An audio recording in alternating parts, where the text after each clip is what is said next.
Yo, what's going on, y'all? Wanted to initially, and I started to do this last night. I wanted to do a little recap of the fights last night. Um, but I actually got caught up watching a flick with my kids. We watched Rebel Moon. So I was like, I'll get to it today. And then of course I seen some stuff online today that's just it's so typical of some folks, man. Like I love boxing. I really love boxing. I've watched this sport for a really long time, the vast majority of my life. So, you know what I'm saying? It's just like the 80s. I've been watching this. Um, and I love it. And I've been wanting more people to love boxing as well. But there's also that feeling that, like, some people are, okay, let me, some people are ignorant. Some people are willfully ignorant, which is the more unforgivable portion of the two.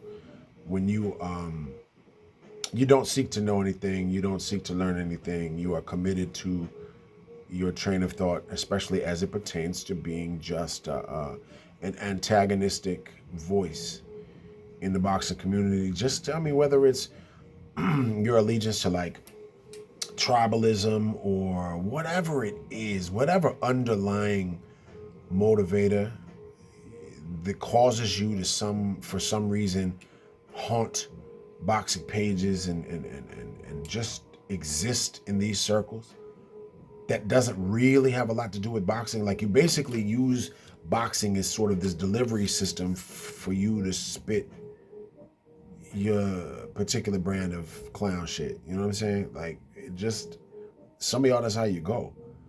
Um, I've seen look, I've seen people, and they've done this throughout Wilder's career, so I'm not surprised at all. But you would just think at some point it's just an old, you know what I mean? You can't tell the same joke and think the punchline is going to keep hitting. You know what I'm saying? It's just old. It's just lost its umph. So I've seen some folks taking an opportunity to do what they do when it comes to Deontay Wilder, and more often than not, a lot of those same people feel a particular way about Anthony Joshua. So here's the thing.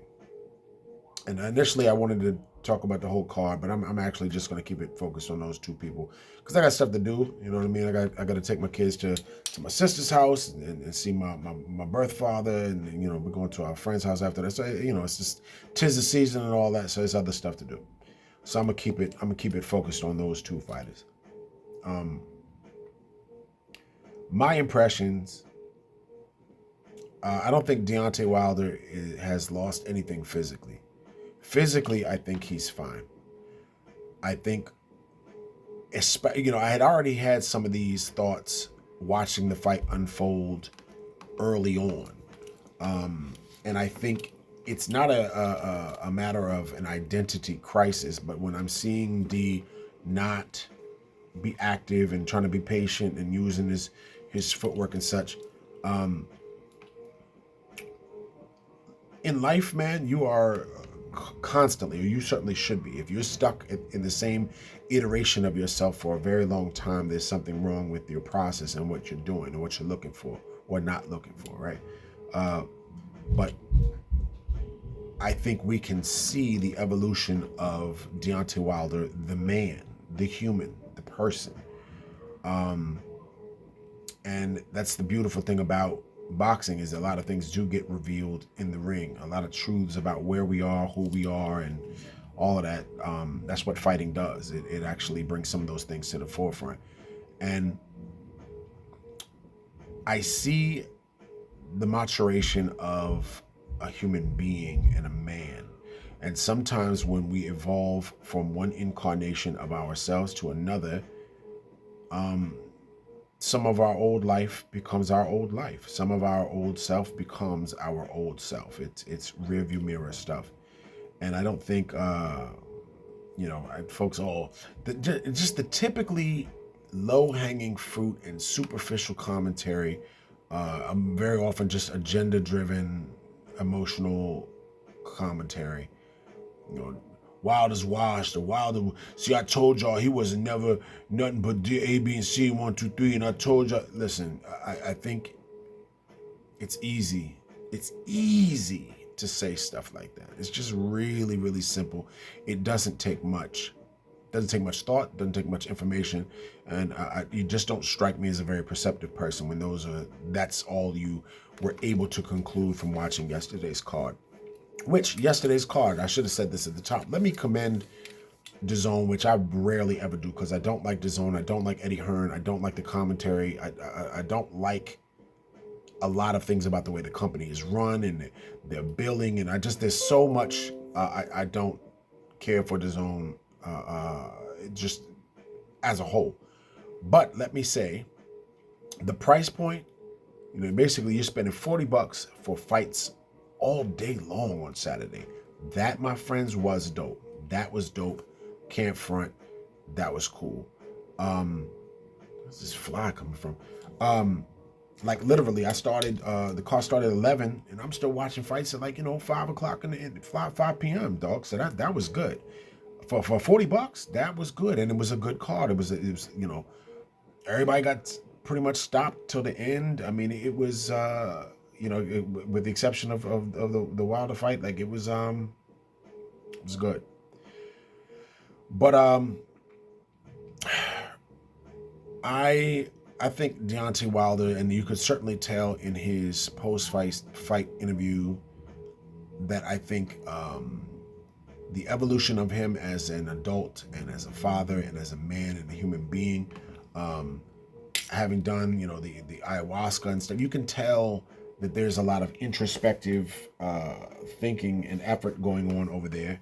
And I mean, I just don't think his heart's in the game anymore, and that's cool. I think when you go through a grueling trilogy like he did with Tyson Fury, it takes something away from you, and not even necessarily physically, because again, I don't think that was the big issue. Many of you who might be watching this, I don't know how many fights you've been in your life. I don't know if you've ever trained for anything. I don't know if you've ever competed. I don't know how many fights you've been in real life. I can tell you, I've had my share of everything I just said. Trained since I was a kid, had plenty of tournaments, lots and lots of sparring, plenty of fights in real life too. And the thing is,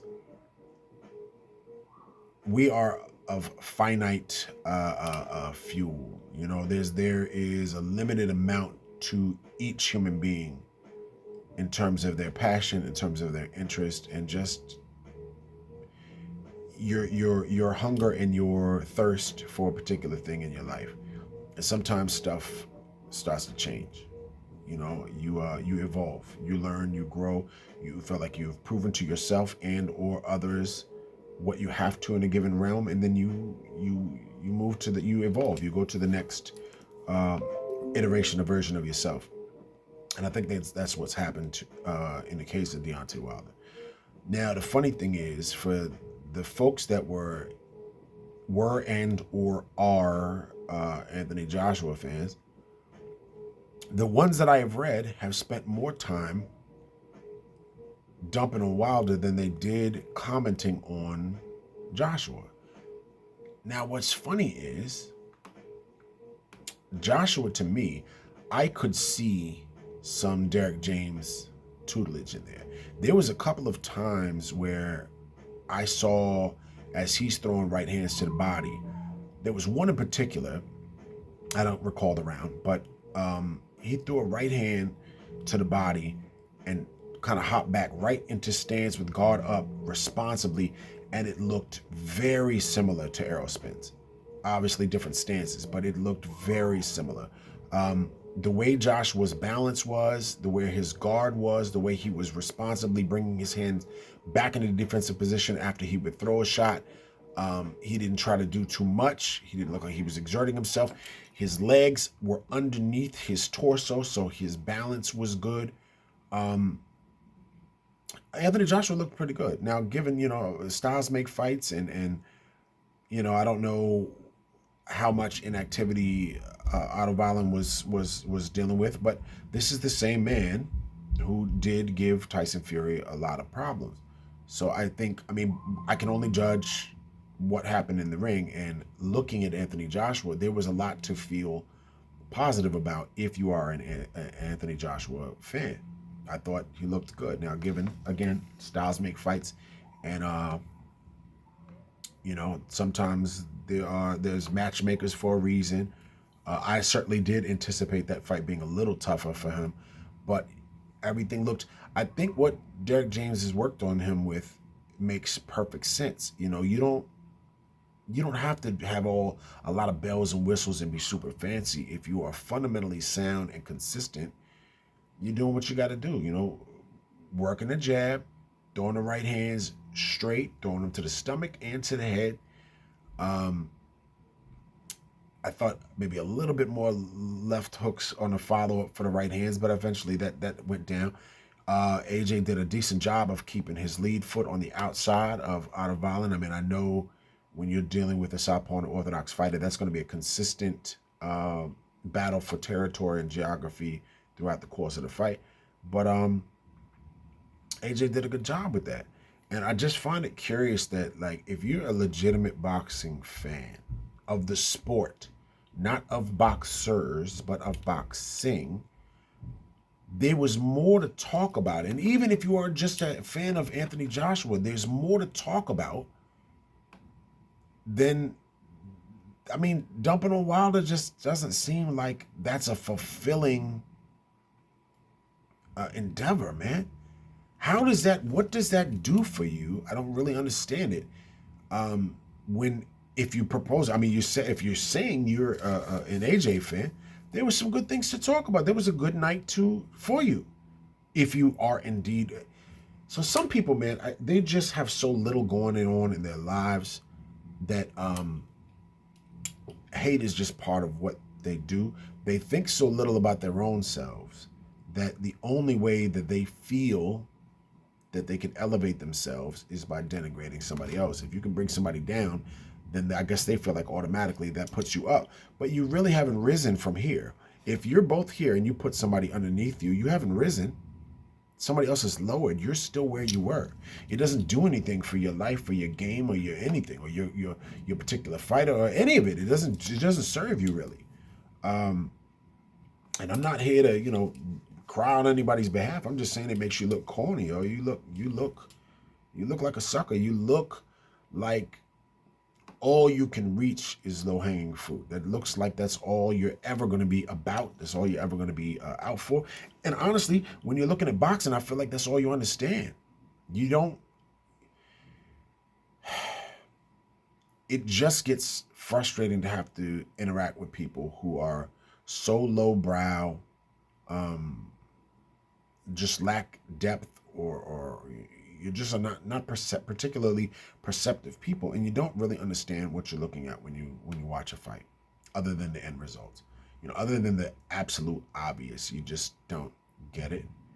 And so it's frustrating to see you online, in comment sections, and on boxing pages and such, forums and all that, and you're just talking, man. If it's worthless chatter, and it's embarrassing. And honestly, some of y'all, let me just give you a little tidbit of advice here. If you're gonna start making posts that are come look at me antagonistic posts, where you wanna, take shots and talk trash to particular fan bases and such, do yourself a favor, because you're not doing one for me. In this day and age, whether it's on your phone or your computer, it's easy to get punctuation, capitalization, and grammatical errors fixed. You look like a moron. You look as dumb as your point of view is when you post and you have the scholastic ability of like a 10-year-old. You look like a fool. So it only serves to take away from the point you're trying to make when you click. Like, have you read a book? Are you ignoring the corrective features on your phone? Because these days your phone will actually tell you, yo, it's supposed to be a comma here, It's supposed to be a period here that should be capitalized. The phone will do it for you. Are you purposely ignoring these things?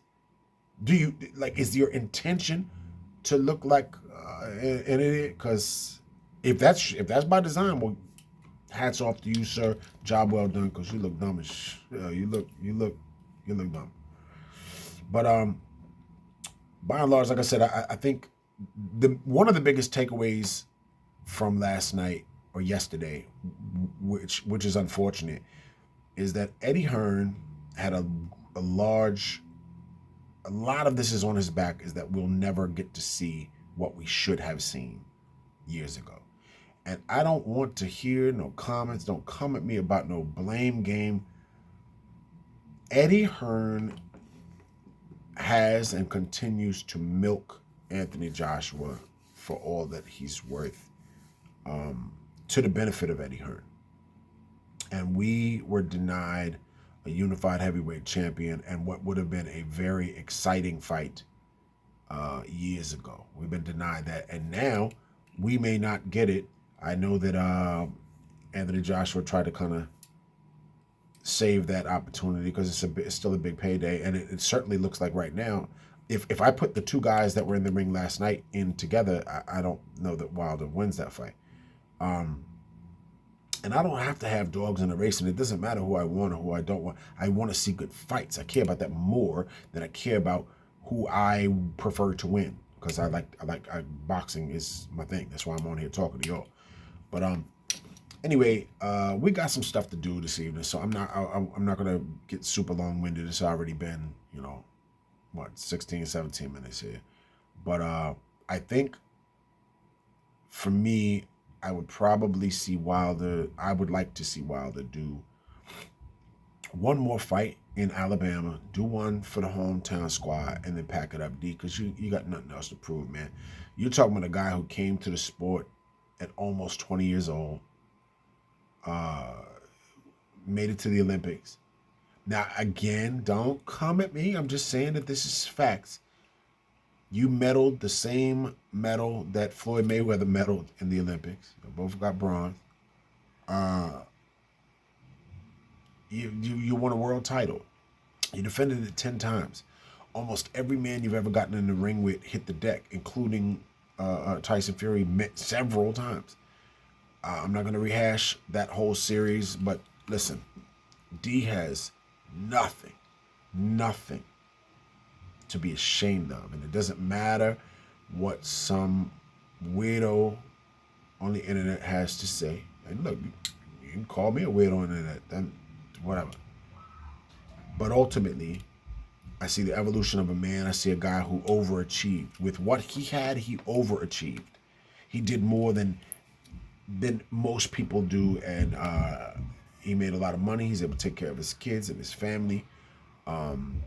Business endeavors and such, he's going to be able to be just fine, and established generational wealth for his family. And I mean, he's got nothing to be ashamed of. I would like to see him go ahead. I mean, he's almost 40 now, so I'd like to see him do one more fight in Alabama. Thank you to the people. Shout out to D, and call it a day. As for Anthony Joshua, I mean, the winner of Usyk and Fury is the only. I mean, I guess you get yourself another stay busy joint in the meantime, but that's the only thing for him, because he's nothing else really makes sense. He should be shooting for the winner of that fight. Get a stay busy in between, get the winner of that fight, and then we'll see what it is. Hopefully, just because we've already seen him and Usyk twice, that it will be Tyson Fury, and we can just put a cap on it. I loathe the Fury family, so I'm not particularly excited about putting any money in his pocket, but I care about boxing more than I care about my personal feelings. And I'm more interested in boxing than I am that kind of stuff. So anyway, we'll see what goes on, man. Ultimately, like I said, I think D's just, I think emotionally he's past it. He's put his soul into this sport for long enough, and I think it's time to move on. Physically, I think he was fine. It's just I don't think he's I don't think he wants it as much as he used to want it, and that's fine. That happens to all the fighters. So, um, it is what it is, man. But I will definitely talk to y'all soon, man. I appreciate you. If you're a real boxing fan, I appreciate you. If you made it all the way to the end of this video, I super duper appreciate you. And we will definitely get up soon, man. I'll holler at y'all. All right, bye.